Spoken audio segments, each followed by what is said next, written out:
Assalamualaikum warahmatullahi wabarakatuh. Selamat pagi, salam sejahtera untuk kita semua. Anak-anakku kelas 12 MIPA SMA 6 Jakarta.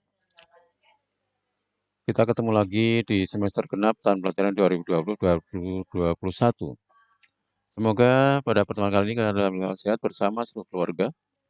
Dan untuk semester genap ini, pada kondisi pandemi COVID ini, untuk materinya sudah ada kurikulum darurat namanya, tinggal 2 KAD yang ada. Yang pertama yaitu 3.6 analisis fenomena radiasi elektromagnetik termasuk cahaya, pemanfaatan dalam teknologi dan dampak pada kehidupan sehari-hari.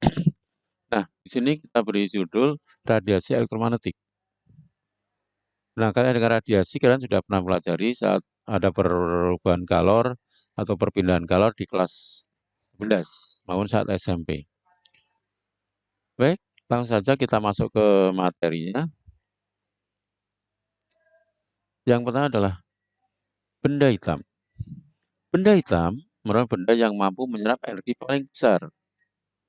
Sehingga benda hitam ini akan menyerap energi paling besar dibanding energi yang dipancarkan oleh benda lain pada suhu yang sama. Maksudnya begini, benda hitam itu dia mau menyerap semua energi yang ada. Gambarnya menyerap semua energi cahaya. Sehingga kalau dia memancarkan energi, dia juga akan memancarkan besar karena menyerapnya besar. Itu dibandingkan dengan benda lain yang tidak hitam.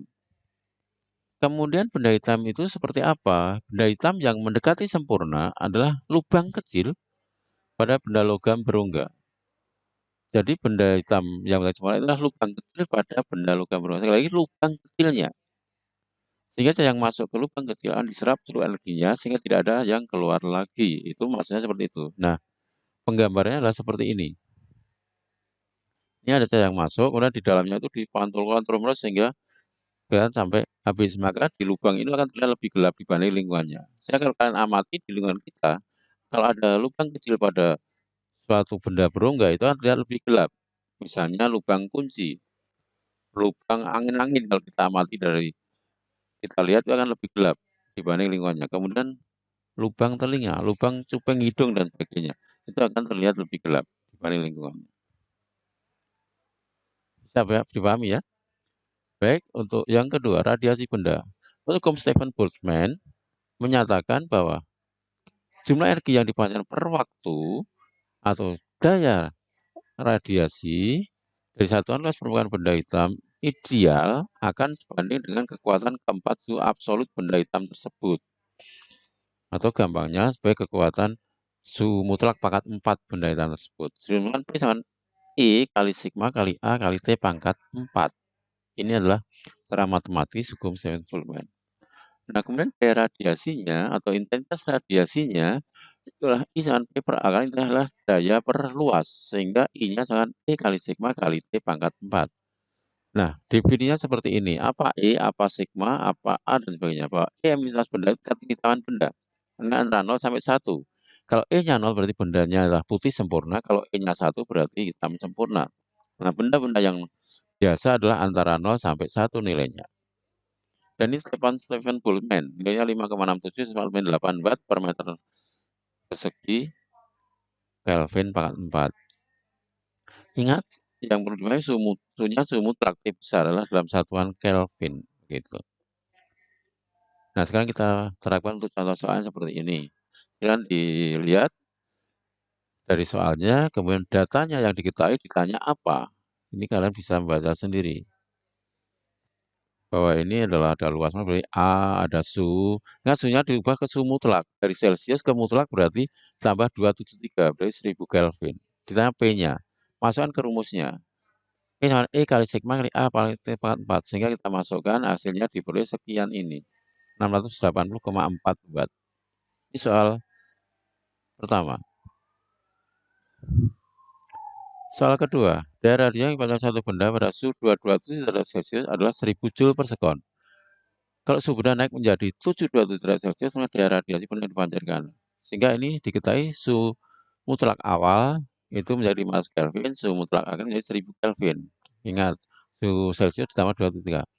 Daya radiasi awalnya adalah 1000 watt, maka daya radiasi yang kedua berapa? Sudah berubah suhunya menjadi 727 derajat Celcius. Nah, perjalanannya seperti ini. Hasilnya adalah 19.000 watt. Semoga kalian bisa memahami.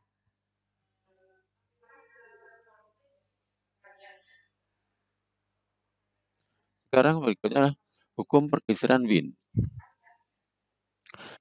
Berdasarkan teori cahaya sebagai gelombang, ingat, konsepnya adalah cahaya sebagai gelombang, maka menurut Wien hubungan intensitas radiasi dengan suhu benda yang meradiasikan digambarkan sebagai berikut. Bahwa di sini ada suhu paling kecil 3.000, kemudian naik 4.000, kemudian 5.000 sampai 6.000 Kelvin suhunya. Ternyata grafiknya intensitas radiasi itu intensitas maksimumnya itu bergeser ke arah kiri atau pada panjang gelombang yang makin pendek atau frekuensi paling besar. Dari warna merah bisa ke sana berarti ke warna ungu. Itu jadi ke arah panjang gelombang lebih pendek. Ini menurut Win. Artinya seperti apa? Kalau kita melihat kalau ada besi dipanaskan di tukang las itu saat warnanya masih merah, itu sudah lebih rendah, kemudian nanti berubah jadi kuning itu sudah makin tinggi, nanti kalau sudah warnanya biru itu berarti suhunya sudah tinggi. Itu maksudnya seperti itu. Nah, dari merah ke biru itu berarti panjang gelombang makin pendek atau frekuensinya makin tinggi. Nah, menurut Win, intensitas radiasi benda akan bergeser ke arah panjang gelombang maksimum makin pendek bila suhu benda makin tinggi. Nah, menurut grafik tersebut secara matematika, hukum Win dituliskan lambda maksimum kali T sama dengan C. Di mana lambda panjang gelombang maksimumnya dalam meter, C tahan Win 2,9 3 meter Kelvin, T suhu mutlak dalam Kelvin. Seperti ini secara matematis. Nah, sekarang kita lihat contoh soalnya. Contoh yang pertama, perubahan benda suhu 37 derajat Celcius sama dengan gelombang termati. Jika nilai konstanta Win 2,9 kali 10 min 3 meter Kelvin, maka panjang gelombang maksimum radiasi permukaan adalah T-nya 3 derajat berarti 310 Kelvin, C-nya sekian. Lambda maksimum berapa? Kita masukkan ke persamaannya berarti namanya adalah C per T kali 310 berarti 9,35 sama min 6 meter. Gitu. Soal kedua, dari bintang X pada intensitas maksimum terjadi pada panjang gelombang 580 nanometer. Jika tekanan Kelvin adalah 2,993 meter per Kelvin, maka suhu permukaan bintang tersebut adalah lambda 580 nanometer, berarti 58 kali 10 min 9 meter. C-nya ini teman Win, dan T-nya.